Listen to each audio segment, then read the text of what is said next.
O clima em São Januário não é dos melhores, e a torcida vascaína já começa a fazer contas e olhar para a tabela com preocupação. O empate contra o Ceará, em pleno fim de semana, deixou um gosto amargo e reforçou aquela sensação incômoda de que a temporada de 2025 pode caminhar para mais um sofrimento até a última rodada. E aí fica a pergunta que ecoa entre os torcedores: dá para confiar no Vasco? Dá para acreditar que o time vai escapar mais uma vez do rebaixamento? E, mais ainda, dá para confiar no trabalho do técnico Fernando Diniz? Depois de mais uma atuação abaixo do esperado, o torcedor não sabe se fica mais irritado com o desempenho do time ou com a falta de evolução em pontos cruciais. A gota d'água talvez tenha sido a nova lesão de Jair, que vinha se destacando como um dos pilares do meio-campo vascaíno. O volante, que já tinha enfrentado uma longa recuperação em 2024, sofreu uma lesão séria no joelho direito após uma entrada dura do lateral Aderlan, do Sport. O mais revoltante é que no lance sequer foi marcada a falta. Jair teve um rompimento parcial do ligamento cruzado anterior, do colateral medial e ainda lesionou os meniscos. Um estrago que tiraria qualquer um de ação por muitos meses. A cirurgia foi feita, ele já iniciou o processo de recuperação e deixou um recado emocionado à torcida, mostrando confiança em um novo recomeço. Inclusive, o clube decidiu estender seu contrato até o fim de 2026, algo justo para garantir que o atleta possa se recuperar com tranquilidade e seguir sua trajetória no clube. Só que, enquanto Jair se dedica à fisioterapia, o restante do elenco precisa encarar uma realidade dura. O Vasco está em uma posição delicada no Campeonato Brasileiro. Depois de 22 partidas, o time tem 23 pontos. É uma pontuação que, embora esteja tecnicamente acima do que o clube tinha em 2023, quando o sufoco foi até a rodada final, ainda está abaixo do rendimento de 2024, quando o Vasco terminou a competição com uma dose maior de tranquilidade. Ou seja, o Vasco de 2025 está ali, no meio do caminho entre o caos de 2023 e o respiro do ano passado. E o problema é que o meio do caminho, nesse caso, não é o bastante para garantir nada. E grande parte dessa instabilidade passa, sim, pelo trabalho de Fernando Diniz. Apesar de não ser possível colocar toda a culpa nas costas do treinador, já que há falhas individuais e limitações no elenco, o aproveitamento do time sob o comando de Diniz é preocupante. São 23 jogos, apenas 6 vitórias, 8 derrotas e 9 empates. Um aproveitamento de 39%, que é inferior ao de quase todos os últimos treinadores do clube desde 2022. Para se ter uma ideia, Diniz só tem números melhores do que Álvaro Pacheco, que teve um desastre de 8% de aproveitamento. Todos os outros, Maurício Barbieri, Maurício Souza, Rafael Paiva, William Batista, Fábio Carille, Ramon Dias, Jorginho e Zé Ricardo, tiveram desempenhos melhores. Ou seja, não é só uma fase ruim, é uma sequência que começa a preocupar seriamente. E o mais alarmante é que nem mesmo São Januário, historicamente um trunfo do clube, está fazendo diferença. Com Diniz no comando, a única vitória em casa foi justamente na estreia contra o Fortaleza. Depois disso, jogos contra Grêmio, Atlético Mineiro, Corinthians, Ceará e outros adversários não resultaram em vitórias. Dos 24 pontos disputados em casa no Campeonato Brasileiro, o Vasco conquistou apenas 12. Um aproveitamento de 50% em São Januário é muito abaixo do necessário para quem quer fugir do rebaixamento. É simples, se o time não transforma seu mando de campo em vitórias, vai precisar tirar pontos fora de casa. E com o atual retrospecto, isso é praticamente apostar no improvável. Diante de toda essa conjuntura, o torcedor começa a se ver obrigado a fazer projeções. Afinal, com 23 pontos na tabela e 16 partidas restantes, o Vasco precisa chegar, pelo menos, àquela meta clássica dos 45 pontos. Isso significa que precisa somar mais 22 pontos em 48 que ainda estão em jogo. Em outras palavras, o time precisa de um aproveitamento de 50% daqui até o fim do campeonato. E aí entra a matemática mais dura, isso equivale a, no mínimo, 8 vitórias. O problema é que, com o aproveitamento atual de 39%, o Vasco está bem longe de alcançar essa média. E aí vem a hora de olhar jogo a jogo. O próximo desafio é simplesmente contra o Flamengo, no Maracanã. É um confronto onde a lógica aponta para dificuldades enormes, até pelo retrospecto recente do clássico. Mesmo com o Diniz tendo histórico de vitórias sobre o rival nos tempos de Fluminense, a diferença entre os elencos e os momentos vividos pelos dois times pesa. É um jogo onde qualquer ponto conquistado já pode ser considerado lucro. Em seguida, vem o Bahia, e aí sim entra a obrigação de vencer. Contra o Cruzeiro, em São Januário, o retrospecto costuma ser favorável ao Vasco, o que também aumenta a expectativa por uma vitória. Mas contra o Palmeiras no Allianz Parque, a realidade é dura, poucas chances de sair com os 3 pontos. Contra o Vitória, jogando em casa, novamente o Vasco tem a obrigação de vencer. E aí vem o Fortaleza fora de casa, um jogo que talvez permita sonhar com um empate, especialmente considerando o momento ruim vivido pelo time cearense.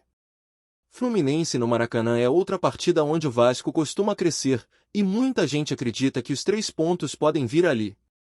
Bragantino, por outro lado, é sempre um adversário complicado. Já contra o São Paulo, em São Januário, o Vasco tem boas chances de conquistar mais uma vitória. Contra o Botafogo, no Engenhão, o cenário é mais complicado, com tendência de empate ou até derrota. Juventude, outro confronto direto, pode ser uma boa oportunidade de pontuar. Grêmio e Bahia fora são pedreiras, e contra o Internacional, dependendo do contexto da última rodada, o jogo pode ser de vida ou morte. Ainda restam 2 jogos importantíssimos, Mirassol em São Januário, onde a vitória é obrigação, e Atlético Mineiro fora, onde, por incrível que pareça, o Vasco tem um retrospecto relativamente favorável nos últimos anos. Tudo depende da postura que o time vai adotar e da capacidade do técnico Fernando Diniz de mudar o rumo das coisas. Hoje, olhando friamente para os números e para o desempenho recente, a sensação é de que o Vasco precisa de uma virada de chave urgente. Não dá mais para continuar tropeçando em casa, desperdiçando oportunidades e contando com milagres fora de casa. O que se espera é que Diniz consiga reorganizar a equipe, ajustar o que for preciso e transformar desempenho em pontos. Porque o campeonato não espera. E mais uma temporada de sofrimento até a última rodada seria, no mínimo, frustrante para um torcedor que já vem carregando esse peso há tempo demais. E o que mais incomoda o torcedor, além da pontuação abaixo do necessário, é a sensação constante de que o Vasco entra em campo sabendo que vai ter que lutar até os acréscimos para arrancar qualquer ponto.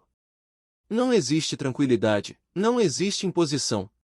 Mesmo contra adversários diretos, o time sofre, recua demais, sente o peso da responsabilidade e muitas vezes acaba punido por erros que se repetem rodada após rodada. E isso, inevitavelmente, passa pelo comando técnico. Fernando Diniz, conhecido por imprimir uma filosofia de jogo ofensiva, de posse de bola e construção desde a defesa, parece ainda não ter encontrado uma forma eficaz de adaptar esse estilo à realidade do elenco vascaíno. E o resultado é esse, um time que até tenta jogar, mas erra demais, perde intensidade e entrega pontos importantes por pura desatenção. O torcedor está cansado de ver o Vasco dominar posse de bola e perder o jogo. Cansado de ver um time que cria volume, mas não traduz isso em oportunidades reais, muito menos em gols. E isso explica muito sobre os empates acumulados, os jogos que o Vasco começa vencendo e não consegue sustentar o resultado. Porque existe um padrão nos jogos do Vasco. O time até começa bem, mas depois vai caindo de produção, parece desligar, sofre um empate bobo ou toma uma virada e simplesmente não consegue reagir. É como se houvesse uma limitação emocional, mental, que trava o time em momentos decisivos. E isso é fatal num campeonato de pontos corridos. A questão que surge nesse momento é simples: o trabalho de Fernando Diniz tem como ser salvo? Ou já se perdeu no meio do caminho? Porque apesar das críticas, é importante reconhecer que o elenco do Vasco também não ajuda muito. A diretoria até fez algumas contratações pontuais, mas o grupo ainda é limitado em peças de reposição. Quando titulares como Jair se lesionam, a queda de rendimento é imediata. Há carência em posições importantes, falta de profundidade no banco e pouca margem para rodar o time em meio à maratona de jogos.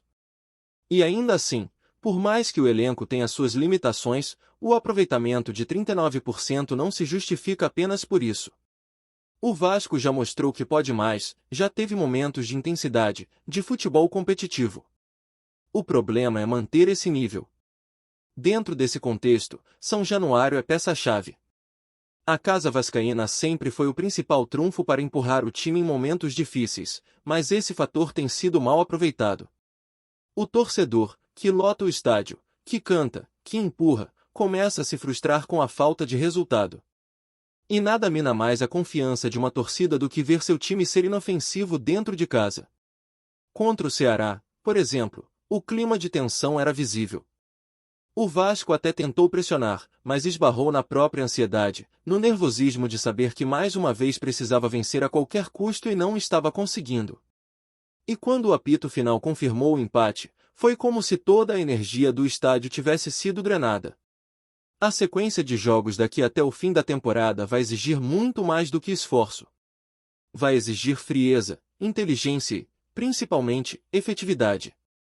O Vasco não pode mais se dar ao luxo de desperdiçar jogos como mandante. Desses 16 jogos restantes, 8 serão em São Januário. Isso significa que o clube ainda tem pela frente 24 pontos disputados dentro de casa. E se quiser permanecer na primeira divisão, precisa fazer pelo menos 18 desses 24. Não há escapatória.